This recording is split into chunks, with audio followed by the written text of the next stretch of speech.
What's poppin', everybody? This is the Satrix Money School podcast, where we turn complex money ideas into a clear, practical lessons that you guys will utilize on a daily basis.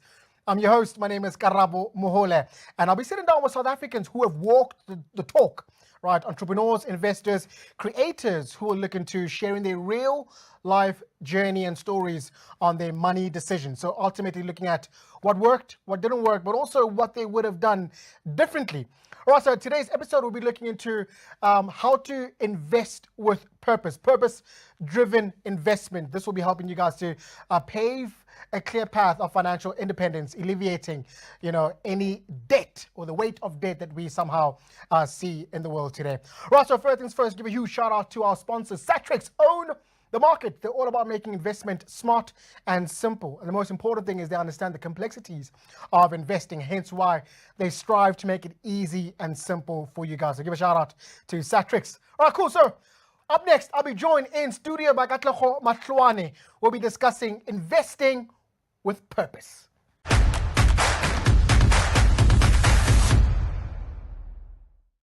All right, awesome. Welcome back, everybody. I'm joined in the studio by an extraordinary individual, Katleho Mahloane. We're going to be speaking about, purpose-led investing. And obviously, before we get into this conversation, he is an extraordinary individual. Talking about, a purpose-led investor. We're talking about a strategist, someone who knows how to put, impact, value, returns, all in the same interaction. And I hope you guys will find this session really informative. We're not just going to be talking about how to invest purposefully, but we're going to be really diving into the goals behind investment. Not just doing it for self, but having somewhat an impact. When we speak about entrepreneurship, we speak about oftentimes a cultural consequence, something that impacts not just you, but a huge goal beyond yourself. And this is what we're going to be talking about with Katleho Mahloane. Brother man, how are you, sir? I'm very good, my brother. Very good, man. Good to have you. Thank you for the intro. Yeah. For the intro. Yeah, it's gonna be a nice conversation. Who are you talking about? I don't know that guy. I want to meet him. Man. Listen. You are doing well. I'm gonna frame that moment. I'm gonna play it to myself every morning. Yeah. So it'll do me a lot of good. Thank you. Listen, sir. It's a privilege and a pleasure to have you here, just for us to really talk, beyond just investing on a basic level, to really go beyond what can we do with the money that we have. Brother man, before we get into the gist of the conversation, when we first talk about financial literacy, what first comes to mind for you? I think it is really understanding that which stands in our way for real freedom, because financial literacy, I think, is not the right word. Financial literacy enables, absolute liberty. That it actually enables freedom, right? So if you're financially literate, it allows you to actually get closer to your purpose. It allows you to get closer to actually doing what you want to do when you want to do it. Wow. And I think sometimes when you use the words financial literacy, it feels like you're going to school and it feels like a maths class for money. And for those that didn't do good at maths at school, man, it's like, then they're already shut down. Now you're talking to me. So if you're to go, you're gonna learn steps to getting absolute freedom and getting to do what you wanna do. Yeah. You know what I mean? And personal mastery. Wow. And the space to actually, express yourself and do, what actually sits within you and deep in your heart. Wow. That is actually a very different thing, because that's the outcome of financial literacy. Wow. Once you get it and then once you apply it, what you then get is, this whole notion of freedom. And it's not just financial freedom, but it's actually living a more purpose-led life. That's what comes to mind. You are a poet. Oh, listen. You are a poet. A lot of Listen. a lot of people, when we talk about financial literacy, money. Yeah. Obviously, but when you really look into what you're saying is, liberating ourselves, being in the space of, freedom. And also, one individual that came on the platform, he spoke about, within freedom or being free, there's also still discipline. Absolutely. And that was really powerful. That was one take that I took. Absolutely. Brother, you are an extraordinary man. You are in a space, that deals with money, marketing. Let's talk a little bit about, you at a younger age, right? I want to ask you first and foremost, parents, were they in business? Did they understand how to handle money, or was it something that you also had to learn the hard way when you began to grow? So parents are not in business. They're actually, mom was a school principal. Yeah, very different. I can tell that That's you the are discipline. That's the Yeah, discipline, no, right? but I can tell that you are a very calm guy. You are disciplined. I can tell, you're on poise. You're a nice man. I was in because I was in the principal's house, man. Forget about being in the principal's office. You were in the I was house. in the principal's house. Yes, sir. So Yes, sir. mom was an educator, and then dad worked for a lot of businesses, amongst them SAB. So he was in sales for the longest part of his career. He did sales. So I mean, both parents actually, academics. Yeah. And I mean, mostly career people. So, I like that. I like that. So yeah, so Mom, they lived on a budget. They lived on a budget, né? And that is to answer your question. Then I had to see them live on a budget. I had to see them make sacrifices for us to go to school. Yeah. I had to see them actually make trade-offs. I've seen them go over the budget and panic. And I've also seen them make some really good investments that today are paying off, like their home and the comfort around their home. And also investing in our education, man. That's really amazing. Beautiful. So I've seen a lot of their investments and a lot of the sacrifices that they've made through that very tight budget to really get outcomes that they're very proud of today. I like that. Yeah. So, mom, well-educated principal at school. Father, was in business. So I can assume for you growing up, it was easy to have conversations with money. Was that something you can say? Not quite. Not quite. We never talked about money. Because every time we talked about money, it was you're asking for money. And then Katleho Mahloane. Let's not even get into that. So okay. The money conversation, because there was a constraint and there was this finite budget, you never really got into it. But what you got was money should not be wasted because it's precious, So that's what I got from it. And then also money can be a stress factor. Yeah. If not managed well. Yeah, true. True. That's what I got. But the value of money, I think, was clearly articulated to a lot of us, that money is not something that you play around with. Yeah. It's important, right? But the conversations, I guess, were missing. And I think they came in a lot more later in life, where you started talking to people that had a very different orientation, that kind of learned to be entrepreneurial at a young age.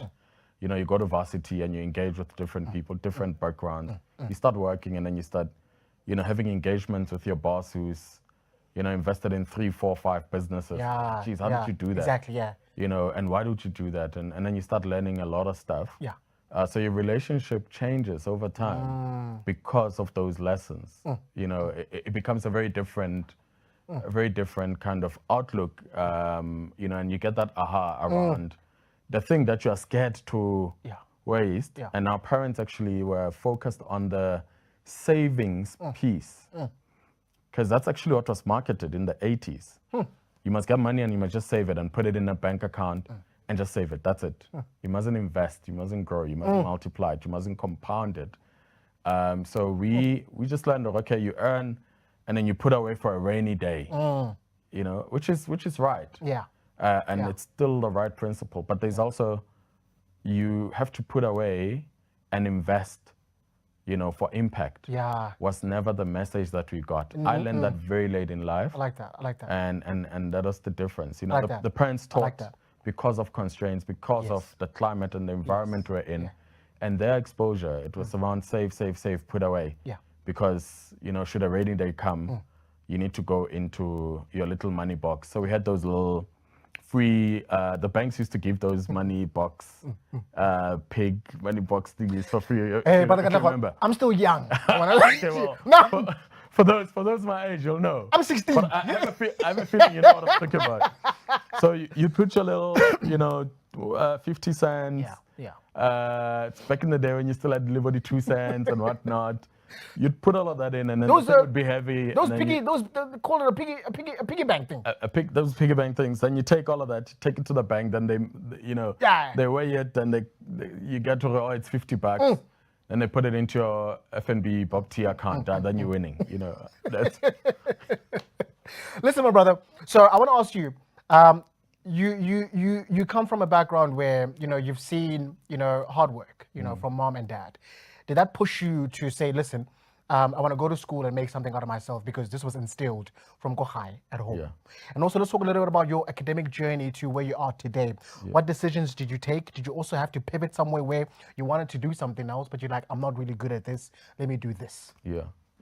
Look, I think for me, there's a player that kind of defined a lot for me, and that was my grandmother. So we initially stayed with my gran. Both my parents were studying towards their, degrees and building their life and actually investing in themselves. We initially stayed in a garage, so we rented out a garage, go Sharpeville. And so that's where I was born, Sharpeville. Sharpeville, in the Val. Oh, Val. Yeah. So, lived in that in a garage, which was transformed into a room. How those work. And then eventually trekked to my grand's place. She actually bought a place, Gosebogeng, quite a nice house, 3-bedroom place, Gosebogeng. So the whole family then converged to this family home, and we lived with her. And she was one of the first black social workers, and a lot of her work was centered on getting money, getting resources, and then challenging them to help others. And to drive impact. So that was modeled from very exactly. early. That's where your core values come from, right? Well, that's where my core values come from, but that's where my initial learning, because we learn from what we see, right? We can all talk about stuff, but kids learn from what they see being modeled in front of them. And I didn't realize it until very late in life that a lot of those values actually come from what I saw. And what I saw was the impact of investing in others, and the joy that it brought, and more importantly, the impact that it drove relative to anything else, that I'd encountered. So it was very easy to gravitate towards that. I like that. So she did quite a lot of work, man. And I think, I was very, very clear that whatever I do in my career has to have an element of impact. It has to actually touch people's lives. It has to have a positive influence and actually create change. It's got to be change making. So, I've always lived with this word around being a change maker. You have to enter a space, and your influence and your presence has to leave it better off. I talk about the Oros effect. The Oros. The Oros effect. Oros. You must get into a room where there's just water on the table. And then if you sprinkle a lot, you must be the Oros. That flavor. And add that flavor. And then when I taste it again, I'm like, it's not just water. It's got something different. It's a bit more nicer. It's got a different texture to it. That's what we're called to do, man. It's we're not here to just walk the earth and be self-gratifying. I think I learned very early on that whole responsibility around when you launch into a career, whatever you do, walk into spaces and create change. I like that. Walk into spaces and actually create impact. And yeah, I mean, I went and studied marketing. I decided very early on in life that's what I wanted to do. Actually, the dream was to be because my dad worked for SA Breweries, and at some point he worked for Norman Adami. And I wanted to be the brand manager for Castle Lager, because Castle was the, was the one. It was it back then. You see those Castle Lager making friends and whatever ads, and just the impact of their work. It's like, I want to work with this brand, because I could see at the time how much SA Breweries would actually, drive impact, whether through grassroots sports, the involvement in sports and grassroots and whatnot. Sure, it's a beer, but they actually did a lot from a community perspective. It was the first brand that I interacted with that actually was a purpose brand in the, in the late 80s, early 90s, and still today. So kudos to that brand. I mean, it shaped my leaning towards, purpose-led brands. And I wanted to work there, not because they sell beer. Don't get me wrong. It was actually because of what I'm seeing them do and the shift and the change that they bring into communities through the money that that business makes. So beautiful, beautiful. So obviously now our conversation now is going to be talking about, you know, investing with purpose and looking at your story, you know, the impact of, you know, mom, dad, most especially grandmother, who taught you, you know, whatever you do must be impact driven. And your stance now speaks on, you know, whatever I do, there must be a form of empowerment, you know, not just the betterment of self, but it has to uplift a community, you know, a nation, which is awesome. So now let's talk about, you know, what convinced you, you know, to utilize investing not just as a vehicle for profit, but, you know, for impact or for purpose. I think for me, you know, and it's more of a spiritual leaning based on my belief system. So one of the first biblical commandments and what we are told to do is to be fruitful and multiply. And when you say be fruitful and multiply, it's like, okay, create, generate value. And once that value is generated, now you must multiply it. It must be compounded. Yeah. Right? And the challenge was, okay, well, I can be fruitful and then keep it all to myself. Yes. You know, and save. It was never about, okay, keep it and save and preserve as much as possible. It's multiply. So, you know, there was that challenge around how do you multiply?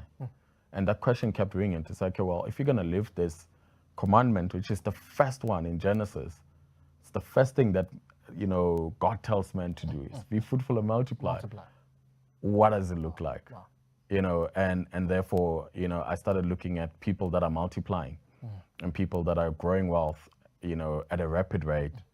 And that's actually then, you know, gave me the prompt to kind of look into the world of investing and making investments, because that's how I can be fruitful, do my hard work. And then from my earnings, I can actually drive multiplication. And that's what it actually, you know, prompted. I like that. And also now let's look into, you know, a moment in your journey, even maybe tracing back or where you currently are, you know, of, you know, a money formative moment where, you know, it shaped how you invest today. Man, so I would very early career days, and I mean, I was actually at Nestle, and I would earn my first bonus. You know, my first bonus blew it like proper. You know, had the time of my life, man. I traveled. I was all over the place. In a lucky December, boss. You know, and then, you know, came January. Yeah. I was broke. I had finished money that literally would have lasted me a whole year previously. Because when you start looking at your earnings, you're like, if this kind of money previously is what I would spend in a year, right? And then when you look at what you spent on it, I battled. I went and I drew my bank statement because I just had no recollection of what happened to this bonus. I got it on the 15th, brother, of December, and then 15th of January, I can't. It's like I blanked out. I could not recall what it was spent. I could not see anything. You know, I didn't buy a TV for my place, and I still had a small, probably like 20-inch. I was watching TV. I was watching TV off my monitor. I had a TV card for those old enough on my monitor, and it was a setup. You know, in our apartments. So the idea was actually have a proper TV. No, but you didn't think about that. I don't think about that. I went and you know, like Rick Ross says, I blew money fast. Ooh. Yeah. I wanna. And then 15th of January came. I looked at my statement and I looked at all of those useless things that I'd bought that actually brought me temporary joy, but you know, sitting later and having massive regret. Yeah. And not that was good enough. And then I go to the office, and one of my colleagues is like, "Yes, you know what? I bought this stock, and dude, like, you know, I'm so happy with the decision that I've made because the way it's going, it really looks like, you know, by this time next year, you know, I would have gotten a 30% to 40% increase on what I got. So I'm so happy. And then I get dividends. I'm like, explain that to me. Yeah. And then now here's a guy that's just blowing money enough. And then here's one now you and the same amount, but then did something very different.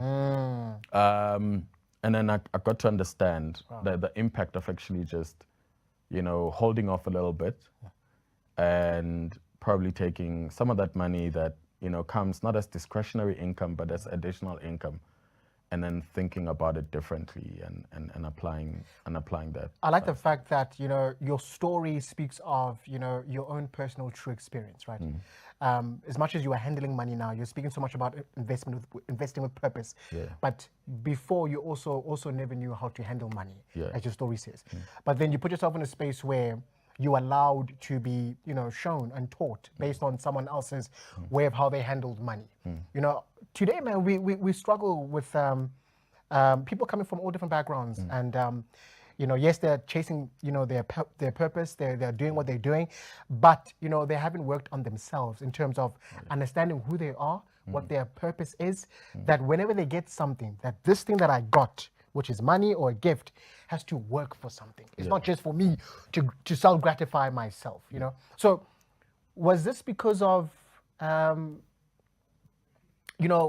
where you grew up at? You're not really exposed to having, so now when you have, you wanna catch up, you wanna play with the big boys. Was that the case? That wasn't the motivation. I think the motivation was the stuff that you've always had on your bucket list, and I wanted to do it all. Why does it sound like we are on I Blew It? No, I wanted to do it all in that specific December, right? It was you're in varsity, you broke. Yeah. You want to travel to Cape Town with friends, you want to go, do an overseas trip, you want to do all of these nice things. And you've kind of listed all of these, and great intent. It's good to have aspirations and hope for better. You want to buy those nice sneakers, but you've got 4 sneakers. So you want to get your first pair of Jordans because your parents never really bought you Jordans. They bought you Jetaways or whatever, like the Woolworths brand or the Edgar's brand back then, It's like no branded sneakers. So what it led to was then having that bucket list to say, geez, the minute, I get proper discretionary income I'm getting, then you get the Nike, the Adidas, the this, and it's not necessary, right? And I think that was really the motivation around having a bucket list and then wanting to go after it. Okay.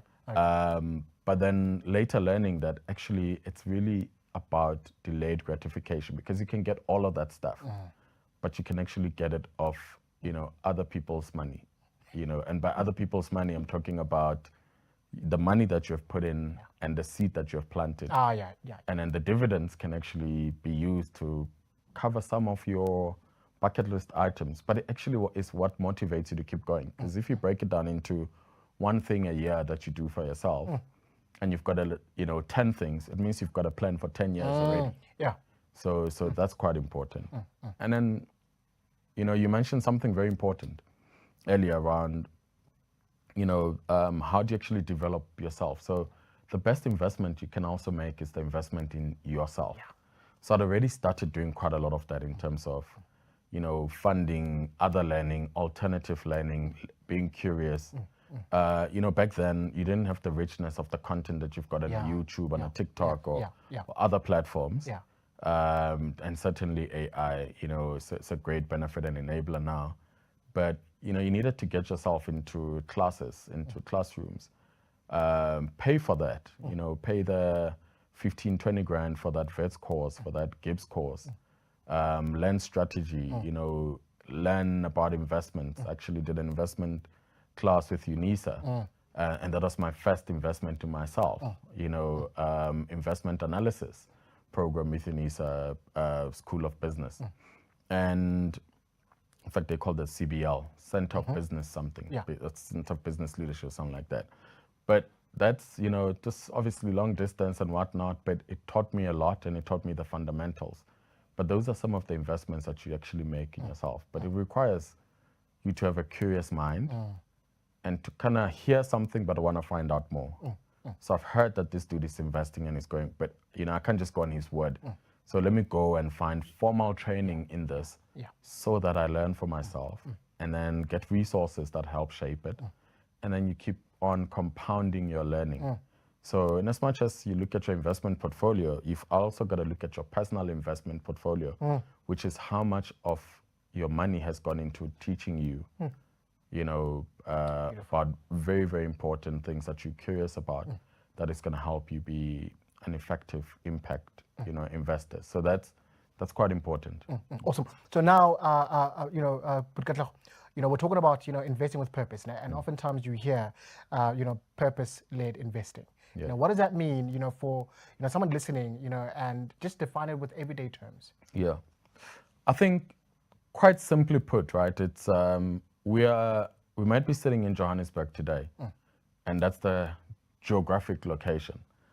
But actually, we are sitting in the most unequal nation on earth, and possibly the most unequal city, urban city on earth, right? Or one of, to be fair, to the city of Joburg.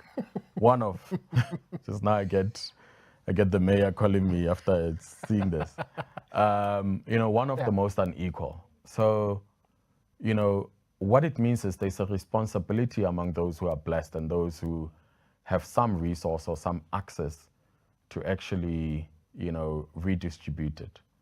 And when I talk about redistributing is, you know, the minute you invest and you think of investing as a personal gain journey, you are missing the point. And again, it's about the curiosity. And for me, it was looking at the time at the top 5 richest people in the world and how they were giving away half of their wealth, right? You know, if you remember Bill Gates, when the Bill and Melinda Gates Foundation was started, some of those commitments, you know, that they had made, you know, it's a cohort of the top 10 billionaires at the time. And then you look at today and you look at how those stocks, how those businesses that literally, and those individuals that gave away half, you know, of their net worth and used it for others are still in the top 10. Wow. And they're still wealthy. They're actually far wealthier than what they were before. And that was telling for me because it spoke to the principle of, you know, people that actually amassed great wealth to the highest degree. I mean, that's great extremes, right? To be the wealthiest in the world. It's like not even the top 0.001%. It's proper. And you look at that and then you reflect and say, well, you know, what lesson am I taking from this? And for me, the lesson was, it's not about you. It's not about, you know, investing so that you can have and keep having, and then, you know, look at your 10 bucket list items and then keep ticking them off. The tilt for me was around investing so that you can actually invest in others. And it's investing in human capital and, you know, lifting others, creating access, creating bridges for those who are born on the other side of the fence. And that's what it is for me. So those born on the other side of the fence can, you know, through a return on a great investment that you have made, allow you to take some of that income and go, well, hey, let me put a very bright kid through school and let them earn their first degree, you know, or let them finish high school. You know, let me go into a community and find where kids are walking to school barefoot and allowing them to have school shoes and uniform, because that allows for, you know, hundreds of kids potentially to actually, you know, walk the journey and go through matric, because some kids actually drop off because, you know, if you're in a very cold environment walking barefoot, that's enough to make you give up. So those are some of those interventions that I personally look at and I go, geez, they're actually worth more than my best performing stock, you know, in my portfolio, more than my best performing investment. Actually, my best performing investment are the investments that I have personally put into and sold into other people, because you get to see where they land, you know, you get to see what the access has done for them. You get to see what the bridge that you have built actually has enabled. And oftentimes people just need opportunity. And that, for me, is what purposeful investing talks to. You know, it's ensuring that your personal investment portfolio enables a community impact beyond self. And it's amazing how when that works, you just seem to have unseen forces that come behind you and elevate you and allow you to actually even invest more and do more.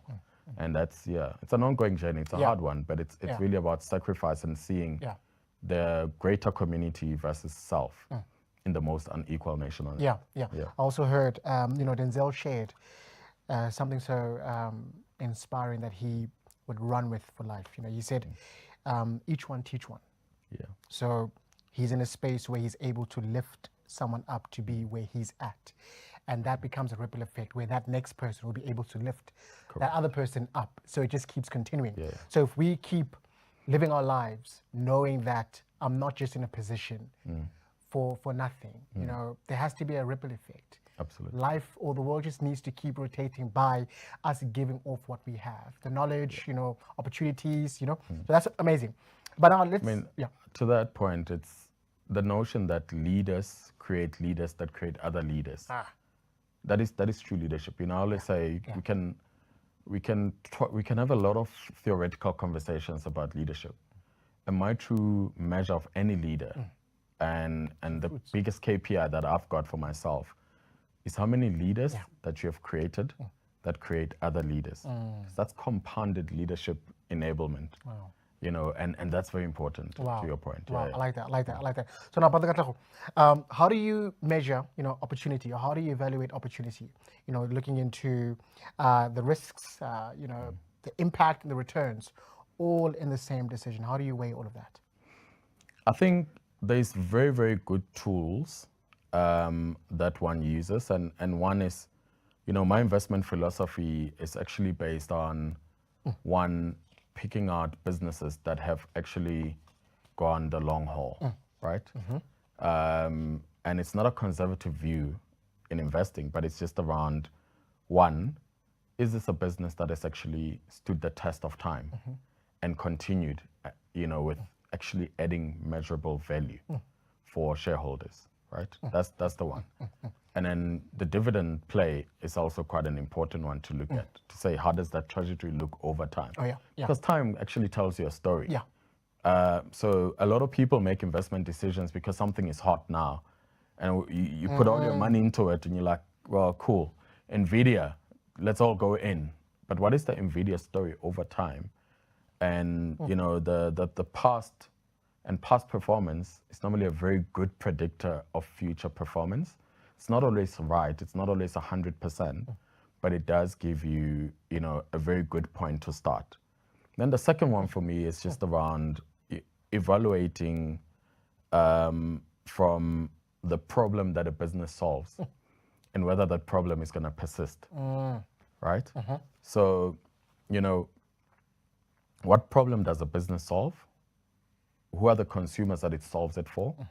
And will that problem persist? And therefore, you will resolve it. So if Eskom was listed on the stock exchange and we knew that we all need electricity, it's solving a problem that is going to persist. It doesn't go away.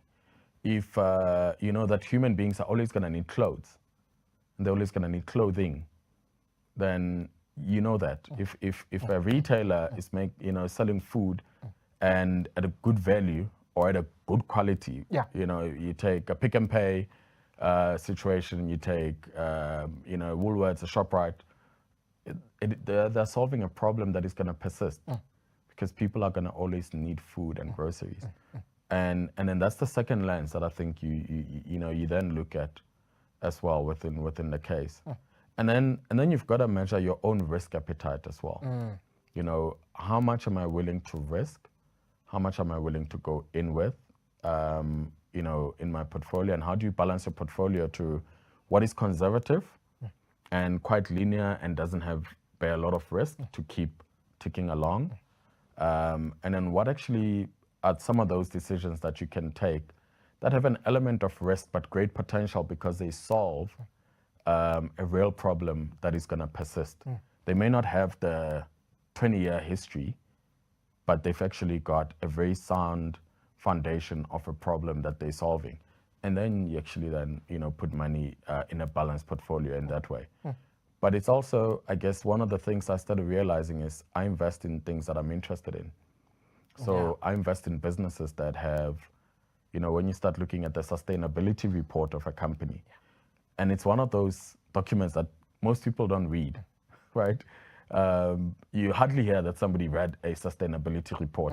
You normally find it at the reception on the table of that company, but then people actually don't go and download it and read it. So I read those. And then I want to see how much of your total revenue, of your total, PBT as a percentage has gone into the communities that you serve and service. And that tells me that that is a purpose-led brand. The higher the percentage, the greater the story, because I'm not just investing in myself, even in making the investment in your company. I'm investing in your ability to go back and plow back into my community. And there are a lot of phenomenal businesses that get that right. And then there are a lot of really big businesses that you look at and you actually see their corporate greed manifest. And that percentage is extremely low. So I tend to stay away from those. Yeah. And now I just want you to really now, allow me to understand, because I've seen this a lot, when you talk about greenwashing, companies, tend to greenwash. Greenwash, do they tweak, is there some propaganda where they can be falsely, steering a different message to what they truly stand for? I think purpose is seen with fruits, right? You've got to see the fruit. The challenge with greenwashing, and particularly when it comes to purpose investing, is that, for a short period of time, it will give you a good story. But then, in the medium term, it starts giving you really good insights. You start realizing that actually this isn't really true. You are not creating a bursary scheme. You're not building all of those things and whatnot. For the communities that you serve, because it's actually not based on anything foundational. It's not based on truth. It is just based on perception, and then what you find is also businesses that greenwash and brands that greenwash tend to move from one thing to the next. And it becomes about the trend of we now seen as participating in the green economy. Then we're moving from this. Businesses are really purpose-led, tend to stick with one thing and they do it well, and or multiple things and they do them well. But you see the fruits of their labor, because the people that have been beneficiaries of that impact tend to talk about that freely and openly. I like that. And obviously now we're talking about investing, and I know for sure that for one to measure the impact of investing can really be difficult, right? So if we talk about the frameworks or the metrics that you use to measure impact, what do you use? I think for me, it's the ability for what I've put in to actually truly be multiplied, right? And compounded to a point where I'm able to then reinvest in some of the stuff I'm interested in, and then reinvest in other things, right? So that's it. It really comes down to the compounded net effect and the growth, because the growth story is actually what's important.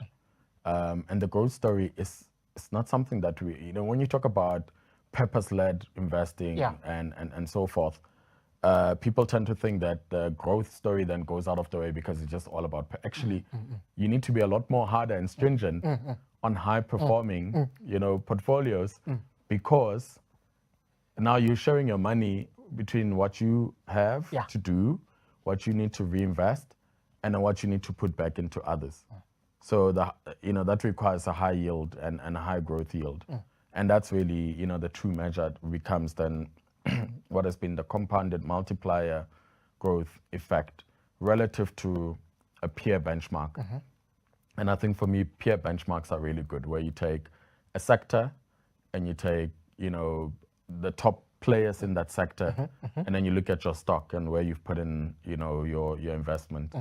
And if you are not above, or if you are lagging below, then that was not a great investment, because the peer set is telling you that, the category is telling you that you are growing behind the category. But if you're going ahead of the category, then it was really a good stock choice. And that's, again, the historical analysis that you need to do to say, let's look at the peer group. Let's not just get attracted by this telecoms provider. Let's look at all 4 or 5 telecoms providers and then see where you stack up.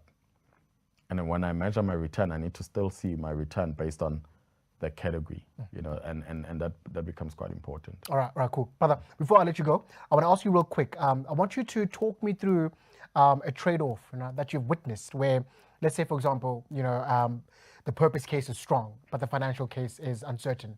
What then did you do? Yeah, I think it goes back to the previous, answer around the purpose case can be strong, but the investment case is weak. You need to ask yourself, why am I investing?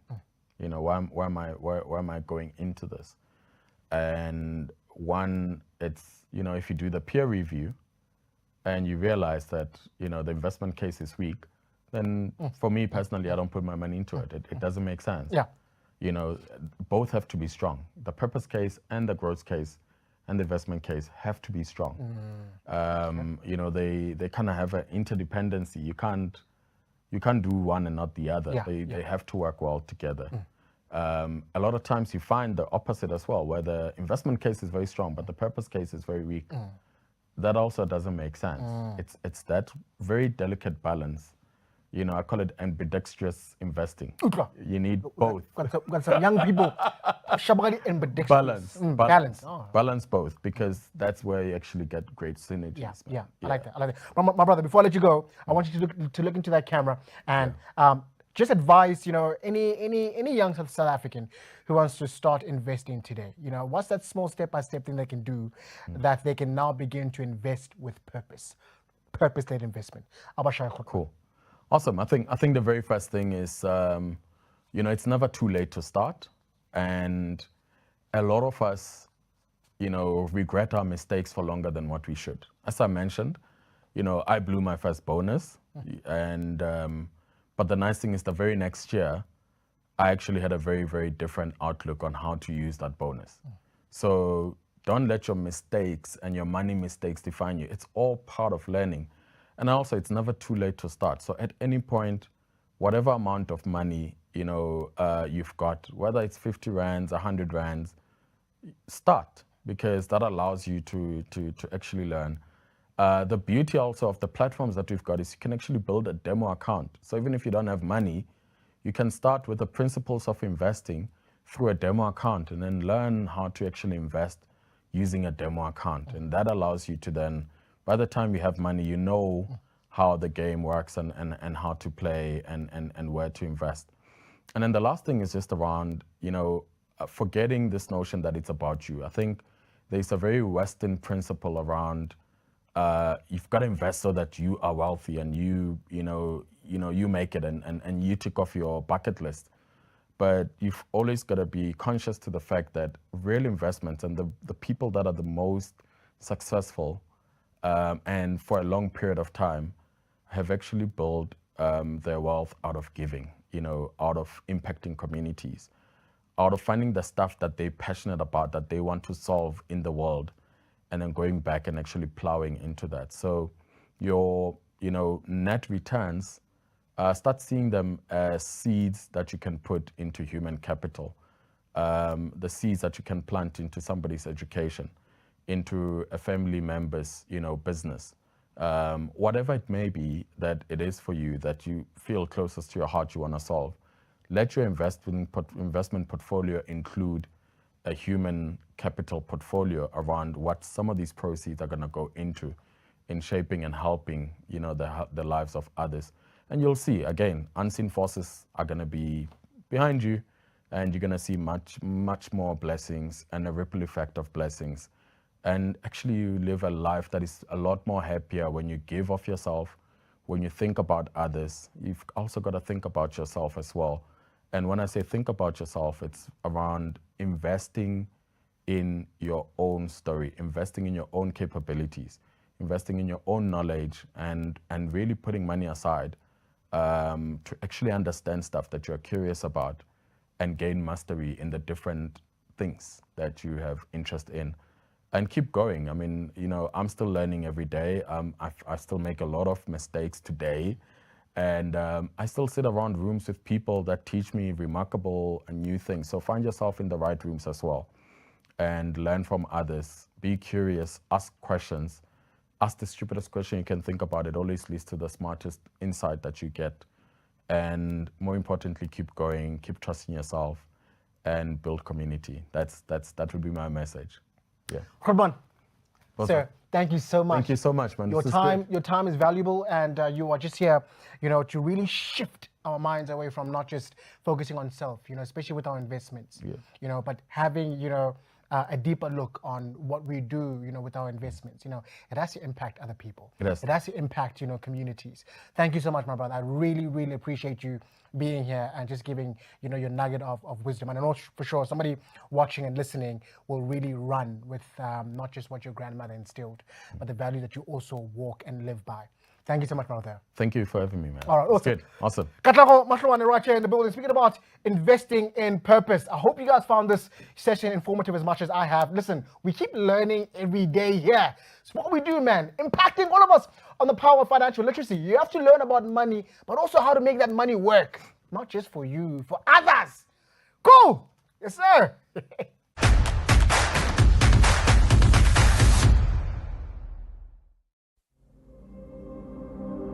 In a world where investments were expensive and out of reach for most, Satrix followed the rhythm of its own drumbeat.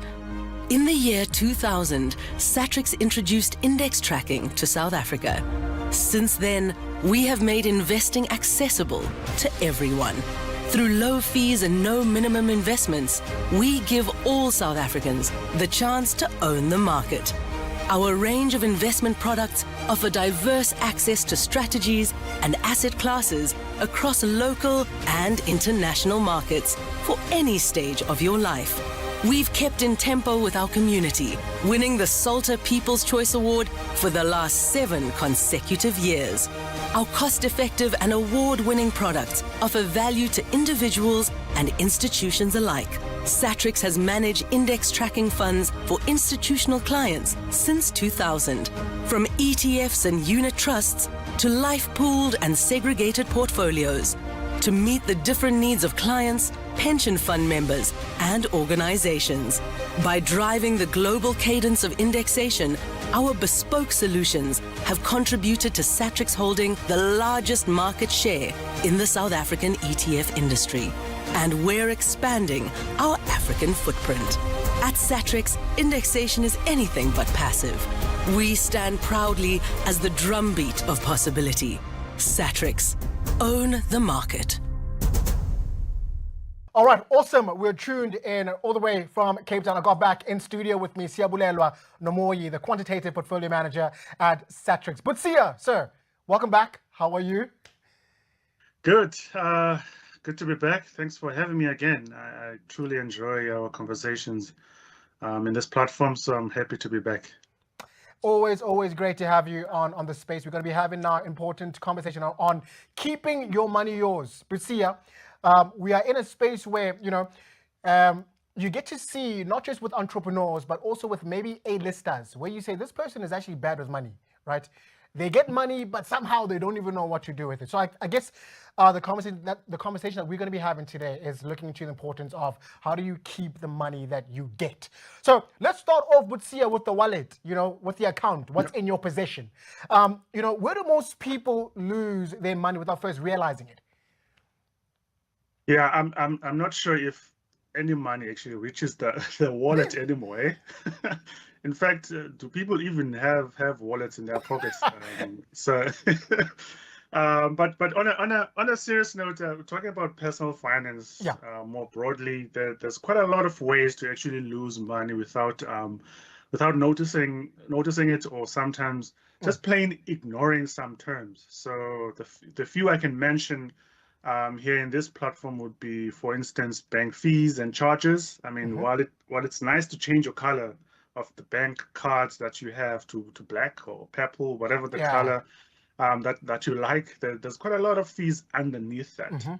Things like high account fees, ATM withdrawal fees. I mean, you would think that when you go and withdraw your own money, nothing's being charged, but you get a limit sometimes of the fees that you can get, and then after that there's a fee. Sorry, the limit in terms of the withdrawals, and then after that there's going to be a fee, and people don't actually pay attention to sort of some of those things, and also just interbank charges if you switching from your current ZAR to USD or whatever the currency is, or just moving cash to something else, or when you sending money to someone else and then you do the whole clear pay and clear thing, and then it just adds up, and you actually don't realize this until the next month when you have to pay that amount, and then you're like, oh, okay, that's quite high. And the other thing is also high interest, and also I think it's one way to actually lose money quite quick. Most people, I think I did mention this when we were having the previous recording, is sometimes people actually click and accept the T's and C's once they see the approval letter for the loan or credit, but they never actually worry about how much the rate is on the loans and what they've applied for. They'll see that next time, and you'll see that they're actually being charged like 25% per annum. It's quite high. So that also can eat into your pocket. And the other one is untracked spending, and I think before this recording, we spoke about me having 3 coffees already, and then you've got 2. I mean, those small purchases throughout the day, they add up when you look at it on the total for the month. And this is just sometimes just the basics of managing money. Just something outside coffee, I guess, is just spending on little things, and then those things just keep on adding up, and then you're not actually tracking that spending. But yeah, it's very important to just have a look at that. And then the last one to just mention is a silent killer, which is inflation. You don't see this one coming, eh? And it can hit you if there's not much financial planning and investments. So keeping high amounts, you can have a lot of money and then you just keep it in your bank account. You see people, when people are trying to front on social media, taking screenshots of their bank balances, you can see that's like a lot of cash, and it's just sitting in their check account. It's not earning anything, no interest, nothing. And that's eroding the buying power of that amount of money. I mean, that 200,000 you've taken a screenshot of now, if you still have that in 2 years' time, you can't buy the same thing when it was there in the last 2 years. So that's also very important, and you can't see that. Yeah, I mean, you're speaking highly of the silent killer, which is inflation. And obviously we're in a world now where there's rising costs and also hidden fees, right? So what are some of the most practical ways that people can then look into, holding the money that they have? And also speak more onto automation before you get into the spending. Sure. So it's quite important to actually automate before you spend. So think about it like your debit orders for stuff that you owe. So these are automated to actually take money off your account. So money leaves your account immediately without you even seeing it. I mean, your salary comes in and then you can't even touch it, and it just keeps going out, and you see these SMSs coming in. So how about you actually apply the same concept on moving your money into your savings and investment accounts and whatever the saving pockets that you have, and even just consider it when it comes to different pockets inside your bank account. So automating that, to have the money leave your check account to the savings or investment pockets through a debit order as well. I mean, you can set these things up in investment platforms like Satrix. Now you can also do that, where if there's an investment, whether it's for your retirement annuity or your tax-free savings account or direct investing, and then you want to buy a certain ETF every now and then, you can just automate that, and then that money is taken from your account on a monthly basis. And that's very important because there's quite a lot of discipline and also consistency there. And it's also very important to actually scrutinize hidden fees and understanding them. So just revisiting things like subscription. Funny story is that on my side, I mean, sometimes you want to, you want to watch a UFC fight. So you just subscribe to a UFC app, and then you don't actually cancel that after, if you've watched the fight you wanted to watch. And then you also subscribe to another platform as well. So, and the funny part is that the other time I just went to my Google subscription, and I was shocked to just see the amount of subscription that I had, and I just never gotten to actually cancel them. And they're small. I mean, 99 rands. The other is 150. And then all of a sudden, if you look at these and you don't actually using them, then you add up to like 1,000, and I had to just delete and unsubscribe them. So it's very important to actually have a look at those and then not just ignore them after you've done the subscription. So yeah, that's important. And also just importantly, what I've touched on in terms of inflation, it's very, very important to actually inflation-proof your money. Money that is just sitting in your bank account is not making you more money. And I keep saying that to my peers, to everyone that I speak to, that, I mean, if the money is not used for anything else, just sitting there, that extra money needs to make you more money. So you need to push that into getting interest or getting a growth in your investment account. Yeah, and also let's speak a little bit more on, when it comes to being responsible with the money that you have, right? Let's say there's a young entrepreneur who's just starting out, but they got money into their accounts, but now a little things just keep creeping up that they just have to plug, at home or just to help out somebody. How do you then now, just to become responsible, to move your money from your savings into an account where it's just locked up for 30 days, where you can't touch it? That can maybe somehow help you, to then understand how to manage money. Can you just speak a little bit about that, sir? Yeah, so I think it's a very important concept in the sense that if it's not, if you can't see it, then you won't use it. Yeah. So if it's sitting in your checking account, you're definitely gonna be refreshing and be like, okay, I need to spend it on something. So if you move it to another savings pocket where it's locked in, you can't touch it, and there's a penalty, then there's going to be some discipline to actually not even go there. But it's very difficult to actually balance that, because if you've got a huge responsibility, I mean, we need to be honest, and you need to spend onto something, then you might want to actually try and consider that. But if it's important for you to actually save up and take a break from actually spending onto things, then you need to actually have some discipline on that end. Because it's very important for you, because on the long run, it's going to help you quite a lot. And if there's a penalty, as I mentioned, people tend to actually just stay away from that. And as I've mentioned, if it's not in front of you, you're not going to touch it. So yeah, for someone who's quite young and then there's a bit of money coming in, that automation actually works quite well, because same as debit orders, when you are paying your loan or your car or whatever, you're not going to touch that money. You respect that. So you respect your investments by actually putting in an automation to just move your money out of the money that you actually see on a daily basis. All right. So also, throughout this podcast, I got to learn, on the traded on the exchange traded funds, right?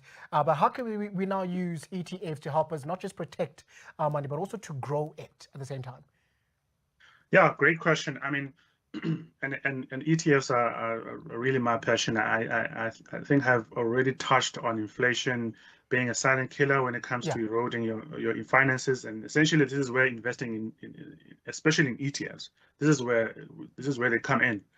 And I'm assuming that people listening and watching already know what ETFs are, but essentially an ETF is just a basket made up of a list of instruments, and those instruments can be stocks, bonds, or whatever the sector would be, and an ETF is just bundling that into one instrument in the exchange as a fund, which is why it's called an exchange traded fund, and then trade that through the day like just one instrument.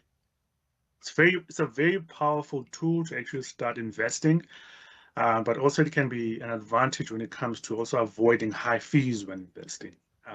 So that's the other part. I mean, I touched on high fees on banks, but also when it comes to investments, this is very important. When it comes to investments, there's also things like high fees. So you would go into investment and you need to pay someone to actually grow your money.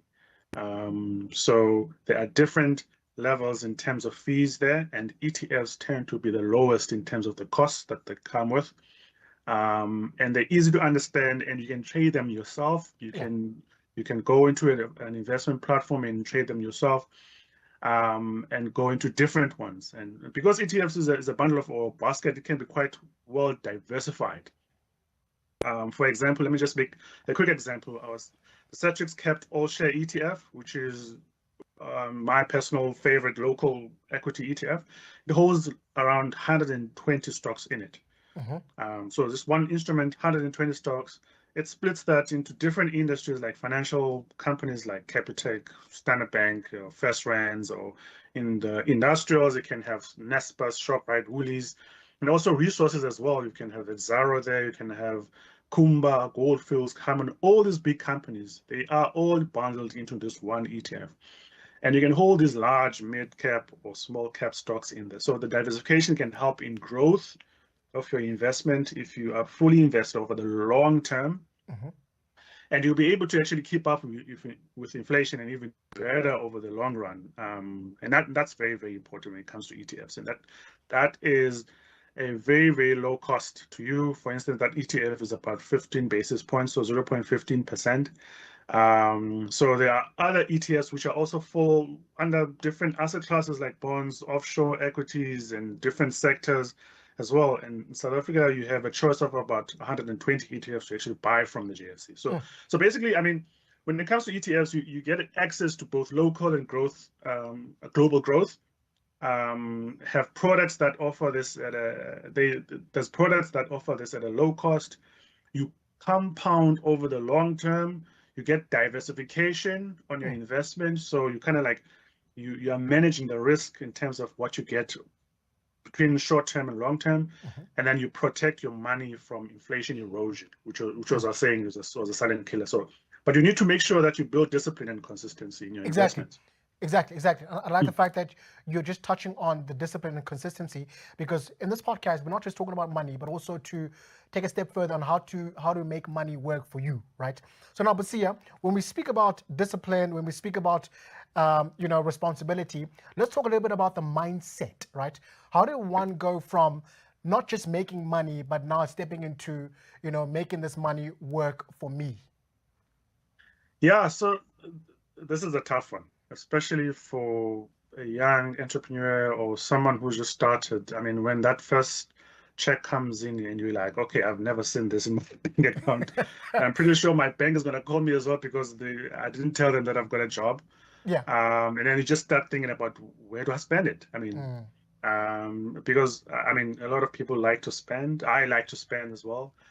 But big spenders, especially if the pockets are not that deep, you can be a big spender, but the pockets are not really that deep, and then you're going to be in trouble. They tend to stay stuck in cycles of consumption and a few assets to actually point to ensure that, okay, I've got growth in this asset, So the mind shift actually requires a couple of things. So firstly, I think moving away from too much short-term comfort, to actually considering and implementing strategies that will give you long-term freedom and gratitude. On a personal level, I know around 2017-18, I was also in this vicious cycle of consumption, debt, and just trying to close all financial goals and in a short space of time. I mean, a lot of responsibilities from yourself, family, and what you're trying to do.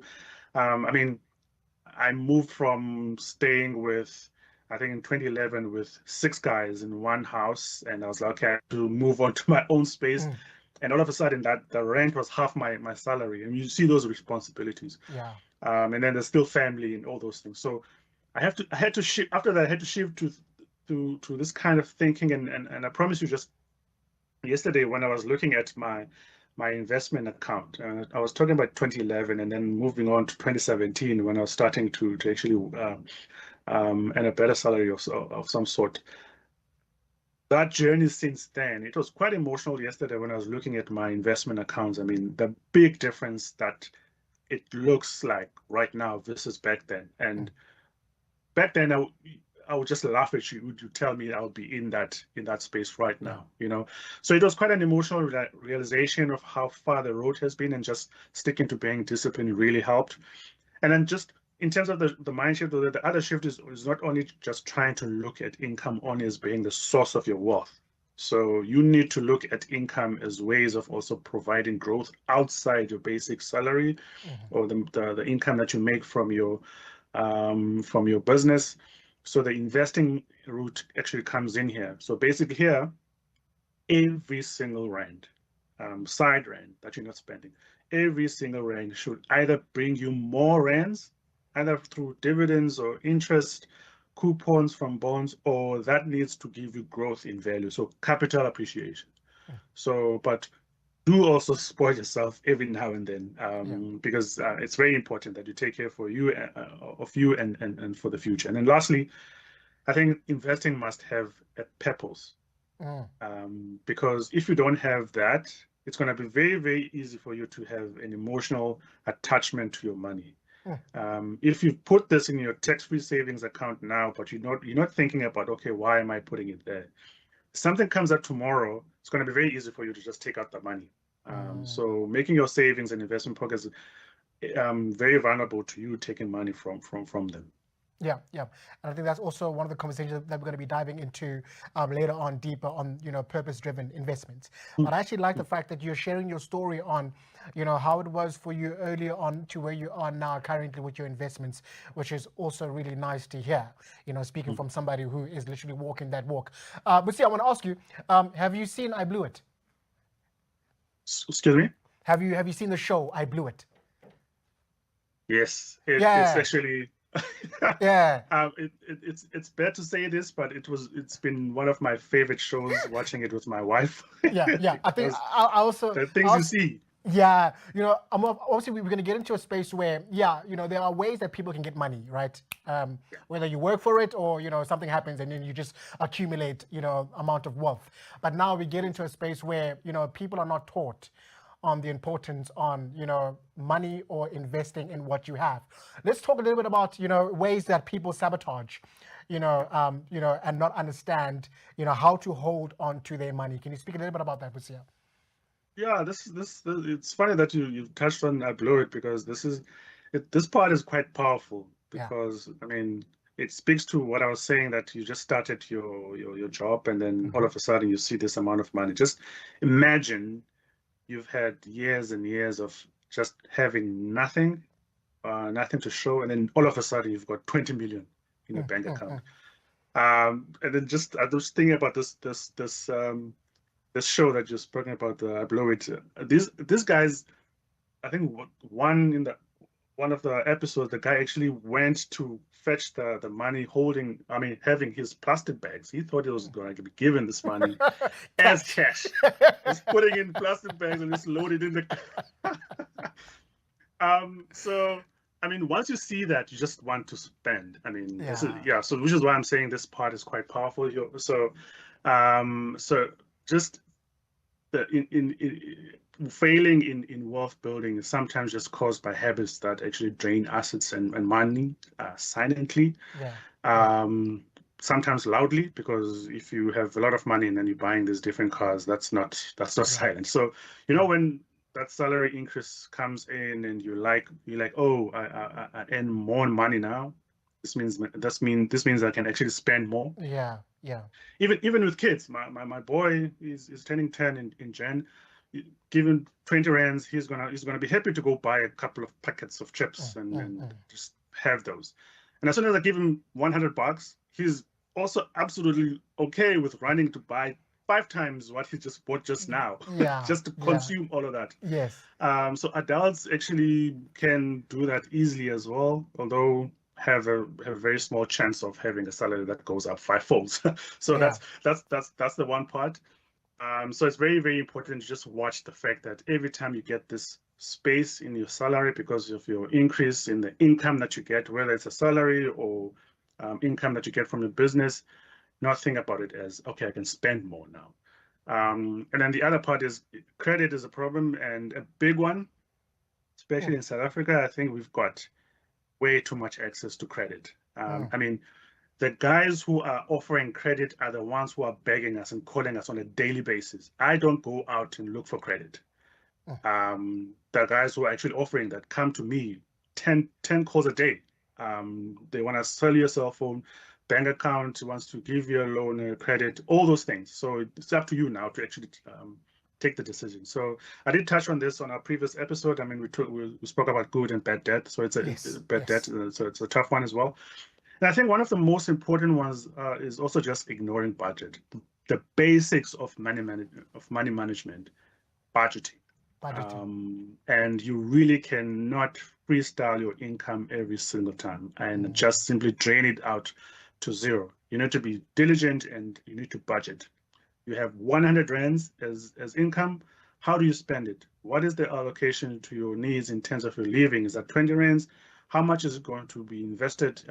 Is that another 10 rands? What is the small amount? 40 rands allocation to family, 10 rands, those splits. And then that's going to help you see where you're going. And then you're going to also see that the income is 100, but it looks like my lifestyle is actually 120. That's where the discipline is going to come in, because now you see, and the numbers will always tell you the truth every single time. So have your little spreadsheet, or I'm pretty sure there's a lot of apps out there that can actually help with budgeting. And then the last bit is what I spoke of in our previous episode, and that is just two things. It's delaying your investment journey and also just not having an emergency fund. And those two go together, and that's very important to have those. Yeah. And now if someone is listening now, and they want to start the process of learning how to hold on to their money, what is the first simple step they can make to change their ways? Yeah, so creditors or companies like insurers, banks who lend you money for whatever reason, they have mastered the process of taking money away from you. So you get your salary, they take the money away, and it's a simple thing called the debit order. So that's automated, and we spoke about automation. And I think the one simple change you can make as well for you to try and save a bit and invest is actually start automating, moving your money into a separate savings. It's very important, separate from your checking account. It needs to move away from it. You can't have it sit there and say, okay, this will go. No, that's not going to work. So me and my wife, for instance, we have a savings pocket for the kids, clothing, our clothing, money that we'll spend for home when it comes to December, emergency pocket. When you go to December, you're like, oh, we need meat, Yeah. So you can't be there now and be like, hey, I'm not sure. So making sure that's there as well as a pocket, emergency fund, building funds. You can rely on insurance, or you can apply for a loan if you want to paint your house. But if you had a building fund or an emergency fund or an amount that you were building up as a pocket, you just simply go and take from that without even touching any creditors or these banks. And all the monthly contributions to these pockets actually automatically transfer. You can literally see them going out once the salary comes in outside the checking account. And this works because it's an out of sight, out of mind thing, as I mentioned at the beginning. The money is not in the spending account, which means it will not resort. You will not resort to spending it. Also, the pockets have a purpose to actually serve. So I can't. They've got a purpose to serve. So I can't simply just go and dig into them. So the process also just builds consistency, and very important, it actually flips the script around, because now you stop saving what is left in your account from what you've spent, but you are actually spending what is left in your account after you've saved. So that's the flipping of the script, and it's very important when it comes to this discipline. Yeah. So also now, speaking a little bit on the pockets, right? Let's say I would see, so I'm with FNB, and I want to say, listen, I want to open up different pockets where I can just put money in there that can help me with spending money for December. How do I approach the bank to literally go about that? No, actually, that's pretty easy. You don't actually have to go to the bank. Okay. On the app, there's ways to actually open a pocket. Whether you want it to be locked in for a period of time, or you just want it to be there, just earning interest, you can do this very easily. Just go into your profile, add a pocket, name it, which is what I was talking about in terms of the purpose. You can name it emergency fund, you can building fund, you can name it the clothing account, December money, and then inside that pocket, you can literally just create the debit. So every time your salary comes in or your income, that pocket is going to be allocated the amount, 1,000 goes into that amount. Then you can see that over the months, you can see that growing and growing and growing, and you don't even touch that money. So if you want, you can just, if you're starting in Jan, for instance, and you want to spend in December, and just lock in it for the next 11 months, and then it's going to be there when you want to spend it. Awesome. But yeah, thank you so much. Let's having a conversation on keeping your money yours. I really hope that you guys found this segment engaging as I have. But yeah, thank you so much for always having time with us right here on this beautiful podcast. Have an amazing one, sir. Awesome. Thank you so much for having me. Cheers. Peace.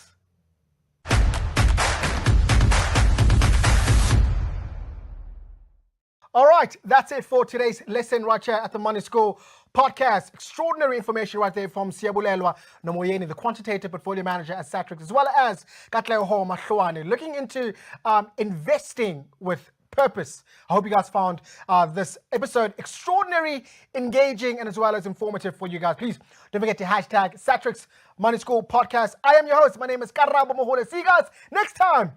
Peace.